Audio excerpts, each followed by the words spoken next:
Alright guys, well last night, the World Boss Rush just started, so if you're a bit out of the loop, I covered this on the channel quite recently. The devs announced that when a festival's not going on, or current events aren't going on, or major Living World releases aren't going on, they're now going to be doing bonus weekly events, a bit similar to what we saw in Guild Wars 1, where you'd have special weekends, but for Guild Wars 2, they're going to last entire weeks. It's known as the bonus event system, and this is one of the earliest ones they've dropped in. They did a whole blog post talking about it, and well, now it's here. I did promise you all I'd cover it once it came in. So let's have a look now. It's nothing too extraordinary or crazy, but it is fairly interesting, and there's some insights that, for me, that have come out of this at the very least. So, in-game here, literally right now, on the top right, you've got the familiar golden display of what's currently happening. Well, this will be familiar to so many of us over many, many years, even starting back to Living World Season 1. But what's interesting about this now is it says Bonus Event World Boss Rush, but when we actually click it, you'll see the user interface is a little bit more interactable.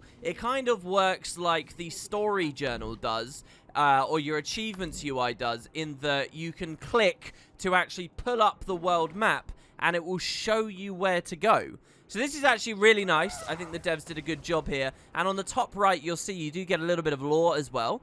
This lore is not written and new specific to this event. It's just very obscure lore that you probably don't know about.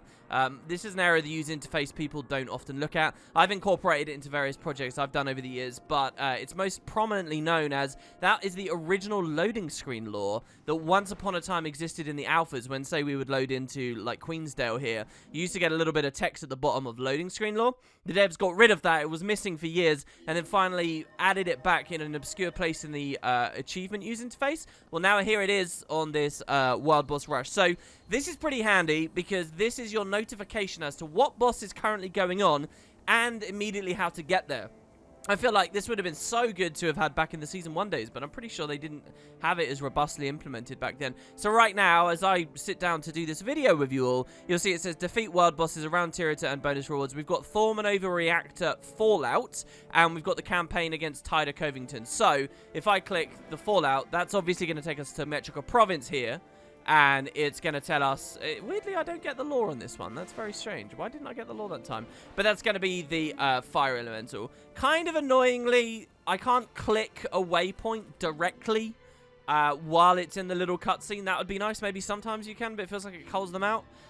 So you're going to just want to go on over, and voila. Now, what you're going to find mostly is once you've clicked up here on the top right for the first time, you'll be unified with the Zergs of players that are doing the event right now. And that's really the interesting thing I'm going to come to in just a second. And once you're with them, there's going to be a lot of talking, a lot of typing, and people actually post waypoints in the classic way down in your chat box, and you can just click the waypoint from there and zerg around like that, like a regular world boss chain. So this isn't actually that revolutionary. It's just something somewhat new that I wanted to show off that they are doing with the UI. What you're going to find very quickly is the social elements of this help you out a lot. There is another thing that I definitely do need to talk about, and that's the potential for desync, which maybe I'm even showing off right now. You'll see that there's 2 world bosses here. Now, I don't know exactly how the devs have this set up. I'm assuming that this is somewhat the ordering, maybe, right? Like that Thormanova Reactor will happen soon and Tyder will happen soon, but I don't know which one happens first. So there does seem to be a bit of a desync, which is I've just arrived here because the notifications told me, but no one else is around. And I can tell as well, by the way, because of the toxic sludge in the area here, that the meta hasn't recently completed. It's not that I've just missed it. It's just that it's not rolling. And there's no actual timer here to tell me when it will actually go, and that's a little bit of a shame. In fact, I think that sometimes these are completely off base. So the UI is kind of nice, but then it also seems to fail somewhat immediately, and a lot of people have been talking about that desync a few times here. What I would recommend you guys actually do is what I've always done. Go to your chat box and simply type /wiki and then a spacebar and put ET, just 2 letters. That's it. That's all you have to type.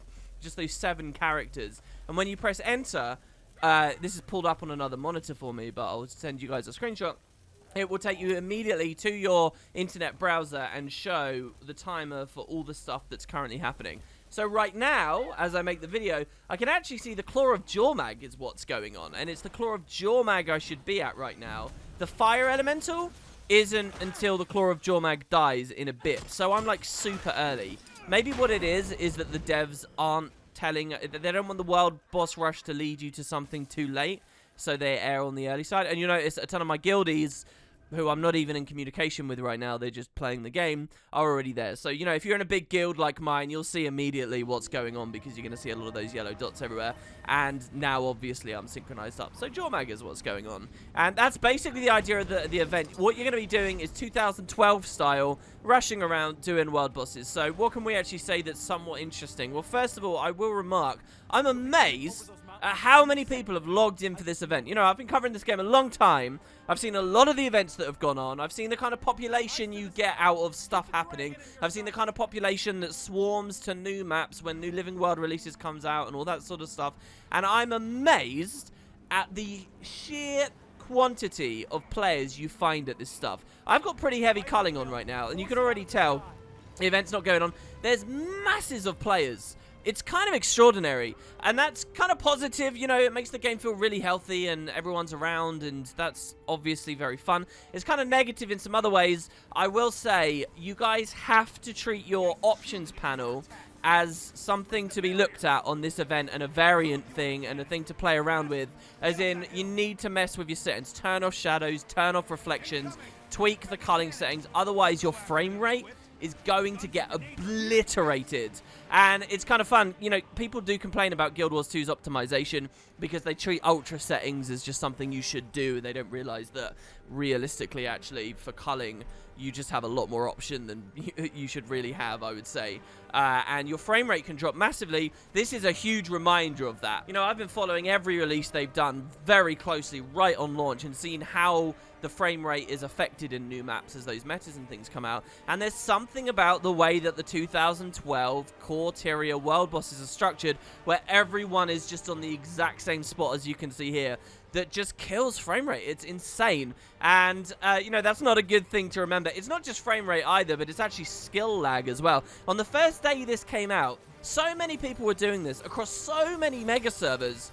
Even there was skill latency. It was like some early world versus world stuff where basically everyone on the instance is executing skills all at once. And it was kind of insane. So, yeah, that's something that's been kind of fun. The other thing I will say as well that's not been too great is remembering just how boring world bosses are for me.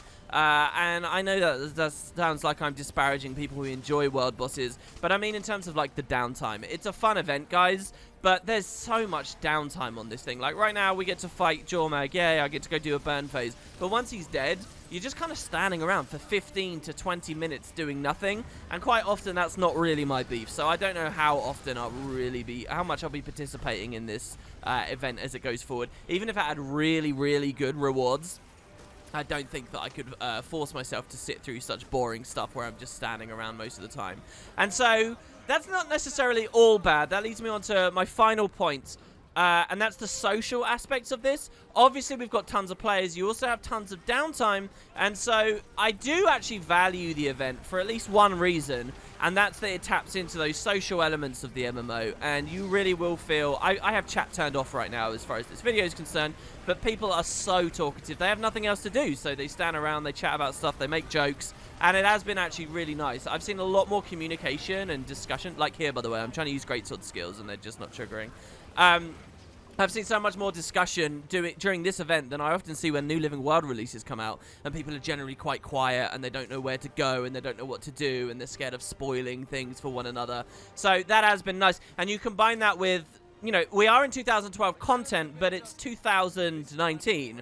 So, you know, people have got tonics that they're running around in. People have got the new chair system. So during all the downtime in particular, I've managed to calm myself out here. During all the downtime, you find people just sort of sit around in their chairs and they have fun. There's obviously mounts as people move from area to area. Like right now, I sit in this chair and this guy's obviously like having a look, right? And if the fight wasn't going on, people would probably start talking. So that is pretty fun, and that is pretty cool that you can sort of have a slightly different twist on the 2012 Wild Boss experience. So yeah, that's really all I've got to say. It's nothing that revolutionary. Let's finally talk about rewards. Because clearly people love this stuff because there's so many of them. And obviously there's that sense that people are doing for the rewards. Now, if you missed my previous video on this, the whole point is that when Jormag dies in a second, we're going to get our regular loot from him, but we're also going to get a bonus chest that gives us a chance at some of the ultra rare loot that you would ordinarily only get in specific places, like invisible boots, which you regularly would only get from the Maguma jungle killing treasure mushrooms. Super rare. They're basically a foot skin that lets you look like you have bare feet. I don't think people really care about the cosmetics of it, but they're so scarce that they're rare and known to be rare, and they're worth a ton of money on the trading post in the order of thousands of gold. So there's these extremely rare items you can get from this event, from this bonus box, and people want to gamble and they want to try it out, you know. I don't know whether it's that people really like how easy this stuff is, or we're all just optimists at heart and we all want to roll the lottery. But there's that element of the loot. As always happens, I think, with an event like this, they end up somewhat controversial, because people log in thinking, oh, I'm going to win the lottery. I'm going to get really good loot. This is going to be amazing. And then they play for 12 hours straight, thinking, if I do it for 12 hours, I'm guaranteed to get the loot. And then they don't, and they get disappointed, and then they, go and rant on the forums, and they're very upset. Well, I would say to temper your expectations here, guys. The devs' idea with this is obviously not to destroy those economies. It's not to destroy the infusion economy, so they're dropping everywhere and now are only worth like 20 gold each. They're not going to actually put really high drop rates on this stuff. They're going to be extremely rare. And the way you should actually appreciate an event like this, I think, is you should look at general trading post values and be happy that the prices are coming down so that you can buy it. Don't expect to get lucky. But people do expect to get lucky, and so, there has been a little bit of criticism and a little bit of complaint that they're not dropping frequently enough. I'm not really sure I have much more to add or to say on that, though there was a developer comment about it I want to show you guys in just a second. As soon as the claws burn phase triggers here, I want to actually show you the box. We'll see what loot can come out, and then we'll go to that comment over there. But in general, that's the world bosses. I'm obviously very curious about the next, I was going to say world boss event. It's not a world boss event. The next just weekly event, which is going to be the meta event madness thing, where you basically are going to be doing a similar thing, but just with more contemporary stuff. You're probably going to be spending more time in Auric Basin and Dragon Stand and Tangled Depths, and hopefully the Path of Fire maps. See, that one could be really good, because they did say they're going to upgrade the Path of Fire metas, and if I get this experience, but I'm in Vabi now, or I'm in the Desolation now, well, that will be really thrilling, and I'll very much look forward to that. There's, in fact, one of the only finishers I still don't have in the game is a Path of Fire finisher you get from the Desolation meta that I've still just never done, and it'll be really great if that event has something for me there. Jesus, I don't remember this burn phase taking so long. What you're actually looking at right now, by the way, is one of the longest world bosses to beat. One thing I was very curious about was like power creep and how difficult a lot of this stuff would end up being. It feels about the same as I understood it to be before the event. If you guys recall in my Let's Play, I did an episode dedicated to the core of Jormag, all the amazing lore to do with him and his animations, and try and show all the trivia and everything off. And the group I was with there, it was you guys, the viewers, we burned him out instantly, even harder than you're looking at here with the regular community running through. So I kind of had pretty low expectations for how quickly the bosses would die. But they seem to survive, reasonably well, about as fast as they've been dying since 2014-15 creep. Here, again, my skills are getting so laggy. It's not just frame rate. Oh, the claw actually survived, so I'll probably edit this if we don't get this burned through. No, we did. There you go. So down he goes. Okay, so with the claw dead, you'll notice we get this loot here, the event rewards, the rare unidentified gear and the Gilded Strong boxes. That's your standard loot. Obviously, it's the unidentified gear system. Then we get the big chest where everyone used to farm for their pre's. And then finally there's this extra one now. Bonus event World Boss Rush. So the way that this works is there's actually a new achievement in the game. And what it's doing is it's dinging every time you kill a world boss. It appears in the bosses section, which I think is perfectly fair.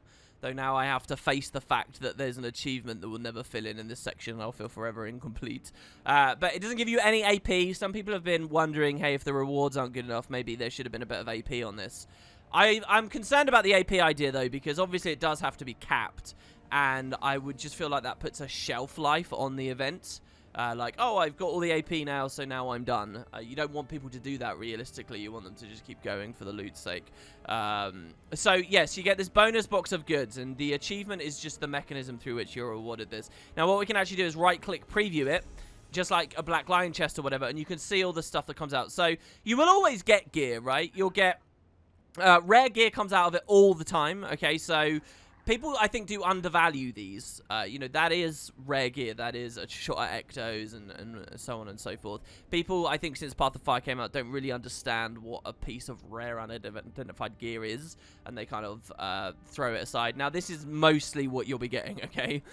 Then there's just a range of regular mats. Now, you might think, oh, these are low tier. They're not even that high. But don't forget, the lower tier mats tend to be the more expensive ones on the TP. So this has been quite nice for balancing those areas of the economy. This is the main thing you'll get, okay? Then there are the other areas. Now, the odds of getting these are so low. You've got Uncommon, which has got the Air Filtration, Antitoxin, Living World Season 1, Aqua Breathers, I think they are. I'm not sure why they're there.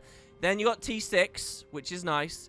There's the rare section, but only a single item in that. Again, a Living World Season 1 skin. I'm not really sure why this is here. Isn't this available from the Lion's Arch vendors? And then super rare. This is the thing that everyone's going to be really excited about. But again, you have to think about this in the same way as opening a Black Lion chest. You don't open 50 Black Lion chests expecting guaranteed to get a permanent contract or something, right? We know that these are insanely low drop rates. And these are insanely rare drop rates. That's how the devs have done it. So you got some of the Halloween infusions. You've got, again, Halloween infusion. You've got the Winter's Heart infusion. This is interesting, actually, because isn't this actually at the end of a long achievement? Like a long collection. You can kind of bypass it. You've got the Ember infusion, Confetti from Path of Fire, Aurelium from Terrir, the Queen Bee from Silver Wastes, the Chuck infusion from Tangled Depths, Invisible Boot Box from the Treasure Mushrooms, the 3 monocles, which I didn't actually think were worth that much anymore, honestly, but I haven't looked at their value on the TP for a while. And then the Chaos of Lissa, which was kind of the classic Liadri, the Concealing Darkness, or whatever her name was, farm back in the Crown Pavilion. So these are the super rare ones, and don't open these chests thinking, oh, I'm going to get them. Just look at this as, oh, all of these items on the TP will probably come down in price, even if only the people hoarding them might panic and sell a few, right? In which case the prices come down. So if you want any of them, there you go. I guess the video wouldn't be complete without me opening it on screen, right? So I got rare gear and 3 bits of crafting materials. And that's about it. All right, so let's move over to Chris's comment about the drop rate. He says this, that reading through your comments so far since the event has started, the main feedback I'm seeing since the World Boss Rush started is that the box doesn't feel rewarding, with most players calling out that they only got a few mats. I do want to point out that a piece of rare, unidentified gear is a guaranteed drop unless you get a rare or super rare drop. Going into this event, we know that we have a lot we can improve on, and making repeatable rewards that feel rewarding is one of them. There are a number of designs internally to accomplish this, and getting rewards right is a critical part of making these events fun. Thanks for your feedback, everyone. Keep it coming. So that's what they say over on their end. I wonder how they'll roll some of this feedback into the next event. And well, that's it, guys. So yeah, I did want to cover it. Everyone's going to move on now to the next event, and maybe I'll follow them once I got this video edited. But until next time, guys, they actually just did another Requiem story, so I'm going to go read that out, and you can expect a video on that very soon. Don't forget about the Dungeon series, which I poured my heart and soul into and is really good, and I'm sure that you guys will get some value out of watching. Until then, guys, I'll see you next time.